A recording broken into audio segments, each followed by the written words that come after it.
الصلاة خير من النوم۔ جو لوگ آ رہے ہیں بیٹھ رہے ہیں، سنتیں پڑھنے کا ٹائم دیا جائے گا۔ نحمدہ و نصلی علی رسولہ الکریم، اما بعد فاعوذ باللہ من الشیطان الرجیم، بسم اللہ الرحمن الرحیم۔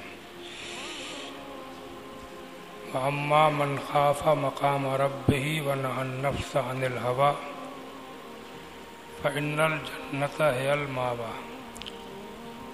آمنت باللہ، صدق اللہ مولانا العظیم، وبلغنا رسولہ النبی الکریم۔ بارگاہ رسالت میں درود شریف کا نذرانہ پیش کیجیے۔ اللہم صلی علی سیدنا و مولانا محمد مبارک وسلم۔ کلمہ شریف کا ذکر کیجیے، لا الہ الا اللہ محمد رسول اللہ صلی اللہ تعالی علیہ وسلم۔ قرآن عظیم کی آیت کریمہ میں نے تلاوت کی، ارشاد فرمایا گیا، وَأَمَّا مَنْ خَافَ مَقَامَ رَبِّهِ، اور وہ جو اپنے رب کے مقام سے ڈرا، اس کی شان سے ڈرا، اور وَنَهَى النَّفْسَ عَنِ الْهَوَىٰ، اور اپنے نفس کو بیجا خواہشات سے روکا، فَإِنَّ الْجَنَّةَ هِيَ الْمَأْوَىٰ، تو اس کا ٹھکانہ جنت ہے۔ کس کا ٹھکانہ؟ جو اپنے رب سے ڈرے اور اپنے نفس کو مارے، بیجا خواہشات سے اپنے آپ کو بچائے۔ نفس کا مارنا اپنے اسلام میں اس کی بہت بڑی اہمیت ہے، اور اس کی بہت سی صورتیں ہیں۔ اپنے شوق کم کرے، اپنے ارمان کم کرے، اپنے حسرت کم کرے، دنیا کم سے کم برتے، کم سے کم چیزوں سے کام چلائے، دل کی ہر خواہش کو پورا نہ کرے۔ اس کی اپنے اسلام میں بڑی اہمیت ہے۔ اس کی ایک صورت یہ بھی ہوتی ہے کہ کبھی کبھی ایسے حالات پیدا ہوتے ہیں کہ کوئی منصب ہے، کوئی مرتبہ ہے، ہم اس کے لائق ہیں، لیکن کوئی اور بھی اس کا حقدار ہے، جیسے نماز پڑھانا ہے،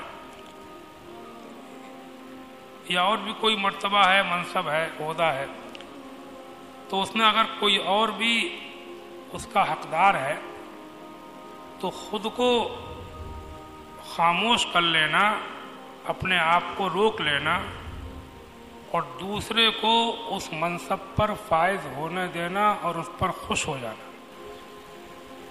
ایک بڑی چیز ہے۔ تاریخ میں آپ پڑھیں گے کہ اپنے اسلام میں حضور کے صحابہ میں ایک بڑے جید صحابی ہوئے ہیں، حضرت خالد بن ولید، بہت مشہور نام ہے۔ خالد بن ولید رضی اللہ تعالی عنہ فتح مکہ کے بعد میں اسلام لائے۔ اسلام لانے سے پہلے مسلمانوں کے خلاف لڑتے رہے۔ اسلام لانے کے بعد مسلمانوں کی طرف سے بڑی جنگیں لڑی، حضور کے زمانے میں بھی، اور حضور کے بعد سیدنا ابو بکر صدیق رضی اللہ تعالی عنہ کے دور میں اتنا بڑا کارنامہ انجام دیا کہ فتنہ ارتداد جسے کہتے ہیں، لوگ مرتد ہونے لگے تھے، حضور کے بعد لوگ دین سے پھرنے لگے تھے، تو ان کی سرکوبی کے لیے انہوں نے پورے عرب کا چکر لگایا۔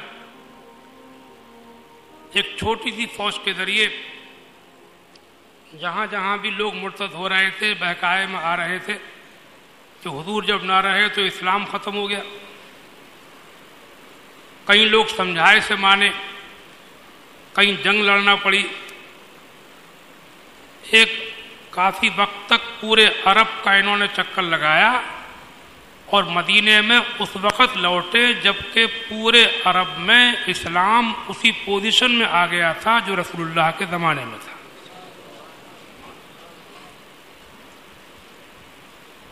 دور صدیقی میں ایک شخص مسلمہ کذاب، اس نے اپنے نبوت کا دعویٰ کر دیا، میں بھی نبی ہوں.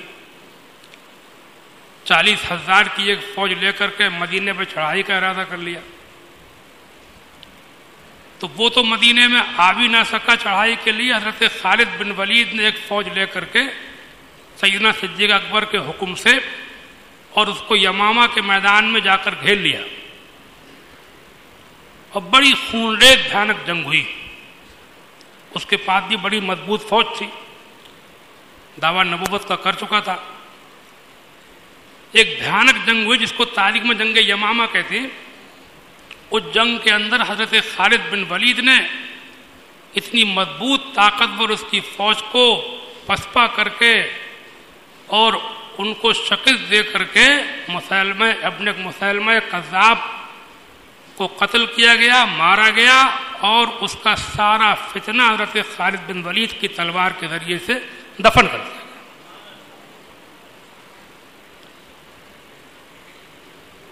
اس کی سرکوبی ہو گئی اللہ کی مدد سے. تو ان کے بڑے کارنامے ہیں، بڑے ملک انہوں نے فتح کیے.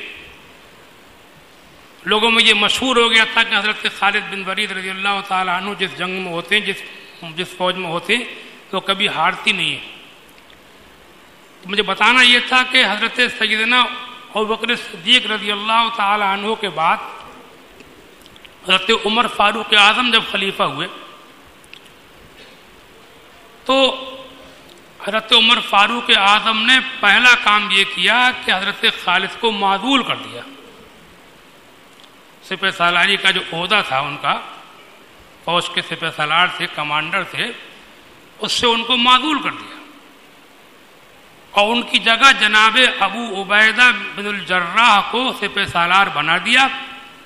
اس وقت ملک شام میں جنگیں چل رہی تھیں اور دونوں لوگ وہیں پر تھے. ایک خط لکھ کر کے حضرت ابو عبیدہ کو کہہ دیا کہ تم فوج کے سپہ سالار رہو گے اور خالد کو معزول کیا جاتا ہے عین جنگ کے موقع پر. سمجھا؟ اب انہوں نے کیوں معزول کیا تھا، اس کی حکمتیں علماء نے، مفسرین نے اور تاریخ والوں نے بہت سی لکھی ہیں. ان میں ایک یہ بھی تھی کہ حضرت خالد بن ولید کے بارے میں یہ مشہور ہو گیا تھا کہ جنگ ان کی وجہ سے جیتی جاتی ہے. حضرت عمر فاروق کو یہ بات پسند نہیں تھی، وہ اللہ بھروسہ کرتے تھے، وہ دنیا کو یہ دکھانا چاہتے تھے کہ جنگ جو ہے وہ اللہ کی مدد سے جیتی جاتی ہے، ہماری سچائی کی وجہ سے. ہم حق پر ہیں، سچائی پر ہیں، اسلام سچا ہے اور سچے آدمی کے اندر اگر خلوص ہو، ہمت ہو، محنت ہو تو اللہ تعالیٰ اسے کامیابی عطا فرماتا ہے. اس ذہنیت کو ختم کرنے کے لیے عین جنگ کے موقع پر خون ریزی کے عالم میں خط پہنچ گیا فاروق اعظم کا، خالد معزول، ابو عبیدہ سپہ سالار. لیکن میں آپ کو لمبی پوری تاریخ نہیں سنانا چاہتا، صرف اتنا بتانا چاہتا ہوں کہ خالد بن ولید جیسا جرنیل ایک عرصے سے جس کی خدمات اسلام کے لیے اتنی تھی گنائی نہیں جا سکتی، جس نے بڑے بڑے سرخیلوں کے، بڑے بڑے طاقت و قوت والے اہل کفر و طغیان و سرکشی کے قلعے ڈھا دیے تھے، جن کی جنگی تدبیروں سے دنیا حیران تھی، جن کی بہادری کے تمام دنیا میں چرچے ہوتے تھے، وہ جب معزول ہوتے ہیں تو انہیں غصہ نہیں آتا. کوئی اور ہوتا بغاوت کر دیتا کہ مجھے معزول کر دیا، میں نے یہ کیا، جنگی فلاں جنگ میں فلاں موقع پر یہ میرے کارنامے، مجھ کو معزول کر دیا، بغاوت کر دیتا. نہیں، انہوں نے بلکہ کتاب میں لکھا ہے کہ حضرت عمر فاروق اعظم نے یہ لکھا تھا کہ خالد بن ولید کا جتنا بھی ان کے پاس مال و دولت اور خزانہ ہے وہ سب آدھا بانٹ لیا جائے، آدھا ان کے پاس رہنے دیا جائے اور آدھا بیت المال میں سرکاری خزانے میں جمع کر دیا جائے۔ تو جناب ابو عبیدہ بن الجراح نے جب ان کے مال کو 2 حصوں میں تقسیم کیا تو ان کے جوتے رہ گئے، تو کہا کہ جوتے تو ایک ایک ہو ہی نہیں سکتے الگ الگ، ایک جوتا بیکار ہوتا ہے، ان کو چھوڑو مت بانٹو۔ حضرت خالد بن ولید کی ہمت دیکھیے، کہتے ہیں کہ نہیں، جب امیر المومنین نے میری ساری چیزیں آدھی کرنے کا حکم دیا ہے تو جوتا بھی وہ کام میں آئے نہ آئے، ایک جوتا بھی میں اپنے پاس رکھوں گا اور ایک بیت المال میں جمع کروں گا۔ سمجھا؟ نہ غصہ ہے، نہ اپنی بالا تری ہے، نہ اپنی تعریفیں ہیں، معدول ہو گئے۔ اور معدول ہونے کے بعد میں یہ بھی نہیں کہ جیسے کچھ لوگوں میں ہوتا ہے آج کل، یہ مسلمانوں میں بھی ہے، اوروں میں بھی، سب میں یہ کہ سمجھے کہ الیکشن اگر ہار گئے تو ہارنے کے بعد میں اب جیتے ہوئے کو نیچا دکھانے کے لیے پبلک کا نقصان کر رہے ہیں۔ کوئی کام ہو رہا ہے، کوئی کام وہ کرنا چاہتا ہے سڑکوں کا، پبلک کے فائدے کا، کہیں صفائی گزاری کا، اس میں رکاوٹ ڈالتے ہیں کہ اس کے ذریعے سے کام ہو جائے گا تو اس کا نام ہو جائے گا۔ مطلب کام سے مطلب نہیں ہے، ہمارا نام ہو اس کا نام نہ ہو۔ ارے نام کے لیے مرتے ہو، کام کے لیے مرو۔ جب کام کے لیے مرو گے تو پھر اگر الیکشن نہ بھی جیتو گے لیکن اللہ تعالیٰ عزت عطا فرمائے گا۔